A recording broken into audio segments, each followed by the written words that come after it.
یہ منصور آپ کو لاجک پتا ہے، میں اس کے بعد جنرل صاحب سے پوچھوں گی کہ کیوں اتنا اہم فیصلہ ابھی تک لٹکا ہوا ہے؟ ریجن کے اندر بہت سیاست گرم ہے، پاکستان کو بڑے اہم فیصلے کرنے ہیں، ابھی بھی ایک اہم دورہ ہو رہا ہے تاجکستان اور افغانستان کا، کیوں یہ فیصلے ڈیلے کیے جا رہے ہیں؟ دیکھیں میرے خیال میں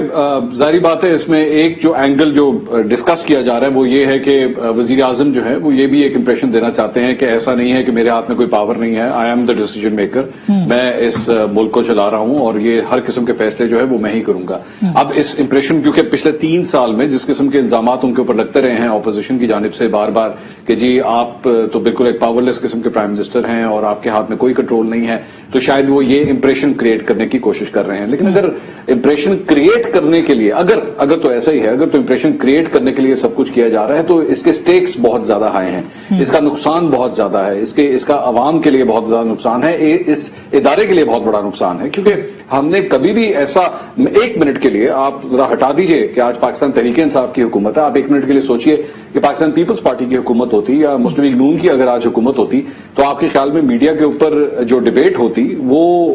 کیا اتنی ہی ہوتی جتنی ہوئی ہے؟ کیا اس کے اندر کتنے پروگرامز ہوتے یا کتنی دیر وہ ڈسکشن ہوتی اور اس میں ایگریشن کتنا ہوتا؟ ہمارے کئی ساتھی اینکرز ہیں، کئی چینلز ہیں، ان کے اوپر کس قسم کی ڈیبیٹ ہوتی، لیکن نہیں ہو رہی، اس وقت نہیں ہو رہی، اس وقت صرف چپ سادھی گئی ہے، اور وہ چپ جو ہے وہ ہر جگہ کی چپ ہے، وہ منسٹرز کی بھی چپ ہے، وہ پرائم منسٹر ہاؤس کی بھی چپ ہے، فواد چودھری صاحب جو ہیں وہ اس کے اوپر ہلکی سی پریس کانفرنس میں گفتگو کرتے ہیں لیکن اس کے بعد اسی سے ریلیونٹ 3 سوال کیے جاتے ہیں، وہ تینوں کا یہ جواب دیتے ہیں کہ میں نے اس کا جواب دے دیا، میں اس پہ مزید بات نہیں کرنا چاہتا، جبکہ ہم بھی جانتے ہیں، آپ بھی جانتی ہیں کہ میرے خیال میں اگر اس حکومت کا اس وقت سب سے بڑا کوئی ایشو ہے تو وہ یہی ایشو ہے جس کے بارے میں کوئی بات نہیں کر رہا۔ لیکن obviously جس طرح میڈیا کے بارے میں ابھی تھوڑی دیر پہلے ہم بات کر رہے تھے، آپ کا بھی جو تذکرہ ہوا، آپ کو یاد ہوگا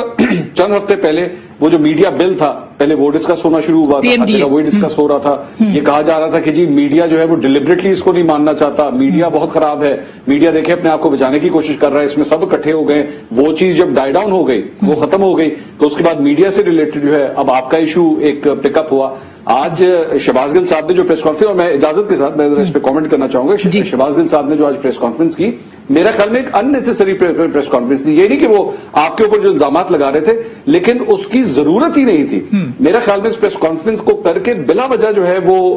جو خاتون اول ہیں ان کو بلا وجہ نام ڈسکس کیا گیا، اس کی قطعی طور پہ ضرورت تھی، بہت قابل احترام ہے، وہ بہت زیادہ قابل احترام ہے، میں بار بار یہ بات کہتا ہوں، میں نے خود اپنے پروگرامز کے اندر جب اپوزیشن کے رہنماؤں نے کبھی بھی ان کو ٹارگٹ کرنے کی کوشش کی تو ہم نے کبھی خود الاؤ نہیں کیا، نام نہیں لیں گے، بالکل ایسی بات۔